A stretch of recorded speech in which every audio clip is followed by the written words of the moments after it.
Welcome back. You're watching Prime Property. Bangalore-based Prestige Estates is one of the top realty picks for brokerage firms like CLSA and Jefferies. In fact, Prestige was also the first real estate company to comply with SEBI's minimum public float norm. The promoters pared their stake from 80% to 75% in January via an institutional placement program or IPP, an issue that was subscribed 2.75 times. The company's CMD Irfan Razack now joins us on Prime Property to talk about the company's future plans. Thanks, Mr. Razack, for joining us here. You know, Prestige Estates is a company that in the first 9 months of FY13 surpassed all the guidance it had offered for the full fiscal, be it for sales, launches, etc. For the new financial year, what is your new guidance for launches? See, this year we had given a guidance of about, I think, 8 million square feet. And we have exceeded that, and we've almost touched, maybe crossed 10 million of launches. And going ahead in the following financial year, we should exceed the 10 million launch, and it looks to be pretty exciting. There's a lot in the pipeline and a lot of projects that we've been working on for the last couple of years. We see them fructifying, and approval, as I said, I expect it in a month or so. So there's going to be a very strong launch calendar, and it's going to exceed the 10 million what we did this year. Okay, but Mr. Razack, does this launch pipeline include Prestige foraying into new cities? Will Prestige get out of its comfort zone of Bangalore and South India? Yes, actually we are established well in Bangalore. Now we are increasing our footprint in Chennai. We are present in Cochin. We have tied up several new developments in Cochin. We are in Hyderabad. We have tied up a few properties in Hyderabad also. Apart from that, we are looking at cities like smaller cities like Coimbatore or maybe Goa and so on and so forth. So and Mangalore. Mangalore, we are even building a mall currently and a small residential development, and there is potential in these cities, but not as big as what we have in Bangalore. But all these little bits do add up to a large total. So there is quite a bit happening, but we are pretty much in the south at the moment. Mr. Razack, can you give us details of these projects that will be launched? What kind of prices, for example, can we expect? See, for obvious reasons, I will not be able to give you the names and the locations of my coming launches. But it will be, as I said, the ticket size can vary from even 35 lakhs going up to 2.5-3 crores. So there's going to be a mixed bag. There's going to be something for everybody, and there's a pretty exciting launch pipeline that we have lined up. And it's only a matter of a couple of months that we'll be coming in with quite a number of things. You mentioned all these new cities that Prestige will be entering. So, are you buying land, or is it, let's say, via joint ventures with landowners or even local developers? No, it's a mixed bag. You see, it could be a joint venture with the landowner. It could be a purchase. It all, as I said, it depends on the location of the property. It depends on what opportunity it presents itself and what type of terms it comes. We have identified a few things, and we have to see how it pans out. Mr. Razack, when I asked you about upcoming launches, you mainly spoke about residential projects. So is that the segment of real estate Prestige will be focusing on? Also, this mixed bag of launches you speak of 35 lakhs to 1.2 crore rupees. Should I then assume that Prestige is not focusing on luxury or super luxury projects? Yeah, actually, see, basically residential is where you get your revenues. Residential is where you get your turnover.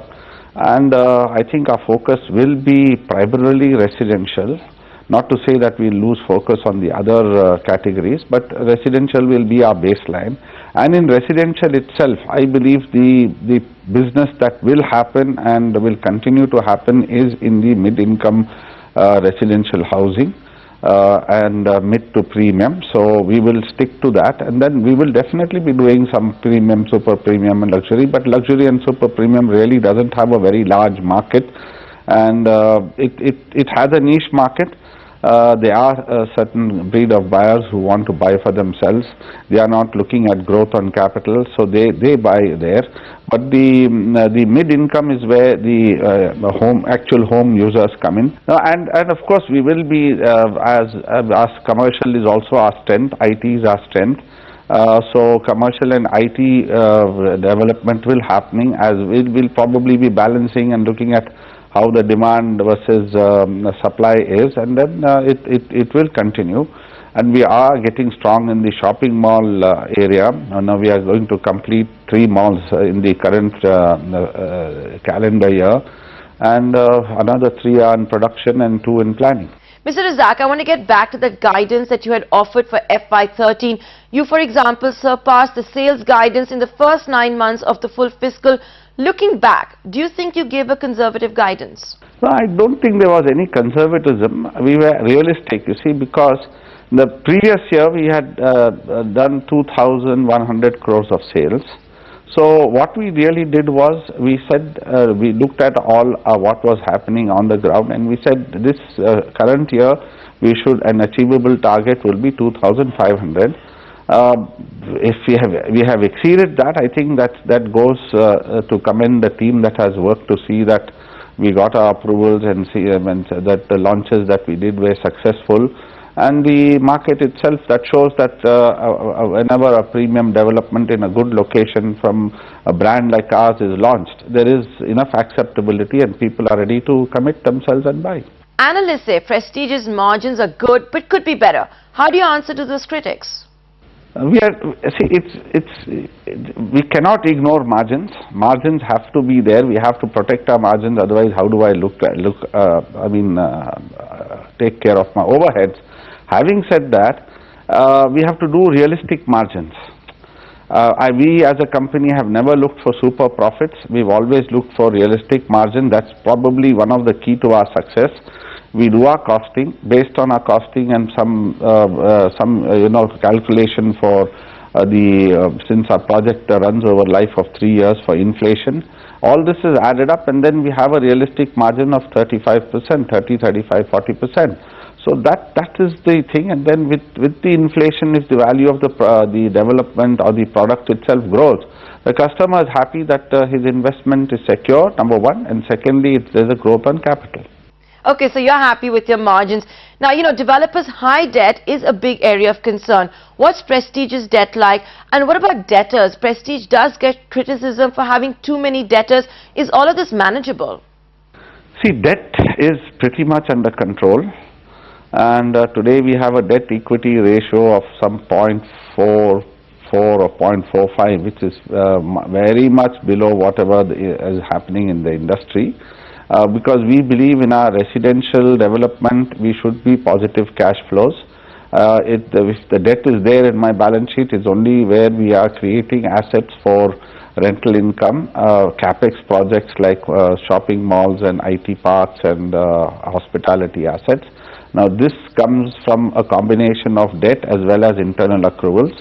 Residential per se is more or less or all the time is got positive cash flows.